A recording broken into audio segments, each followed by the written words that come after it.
Se eu soubesse que futuramente eu ia ter doença de Crohn, há pelo menos 3 coisas que eu iria ter que fazer antes desse diagnóstico. A primeira coisa que eu faria era gastar a minha energia toda em um dia só, fazer tudo aquilo que eu quisesse, porque sinto muitas saudades disso. Sinto muita saudade de ter energia, de fazer tudo aquilo que eu quero, sentir-me um super-humano, não é? Quando somos jovens, quando estamos bem, sentimos sempre os melhores do mundo, quase que invencíveis, não é? E então eu tenho agora 21 anos, deveria também ainda estar nessa fase, mas não estou. Então eu sinto muitas saudades e se pudesse voltar para trás e saber que eu ia ter cá no futuro, isso seria uma das coisas que eu iria usufruir. A segunda coisa que eu faria é também mais a pensar caso eu pudesse reverter esta situação. No caso, opá, Jesus caiu na terra, virou-se para mim, David, olha, tu vais ter daqui a uns aninhos doença de Crohn, se fizeres isto e isto, já não vais ter. É mais a pensar por aí. E eu digo isto porquê? Porque eu nunca fui uma pessoa de me importar muito com doenças, ou com médicos, ou sintomas do meu corpo.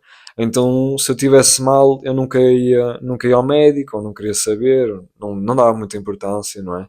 E uma coisa é certa, quando o corpo demonstra sinais que não são normais, a gente deve se importar e procurar saber o que é, certo? Eu não era essa pessoa. Então, se eu soubesse que eu ia ter doença de Crohn, se calhar essa seria uma das coisas que eu faria, que era importar-me com a minha saúde e com o bem-estar do meu corpo.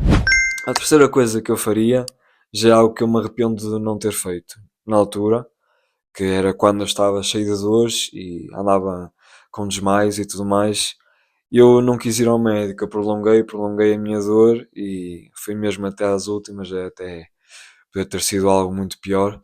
Então isto é uma das coisas que eu me arrependo, é de não ter ido mais cedo procurar aquilo que se estava a passar comigo e acabei por sofrer muito mais.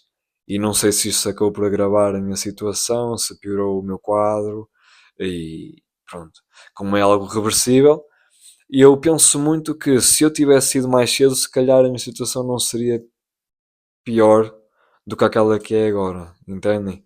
Então isso é uma das coisas que eu também me arrependo muito e caso eu soubesse que seria Crohn e não uma coisa básica, teria ido mais cedo e resolvido o problema ou minimizar o problema. Eu falo muito abertamente deste tema, mas é porque eu também gostava que me tivessem dito isto a mim. Eu quero que vocês levem isto como um conselho para vocês para a vida, porque realmente, se vocês não têm qualquer doença, ainda são jovens, vocês têm que estar atentos a certos sinais que a vida vos está a dar, ou então começar-se a preocupar um bocado com vocês mesmos, porque realmente é uma diferença muito grande de quando vocês estão bem e quando começam a não estar.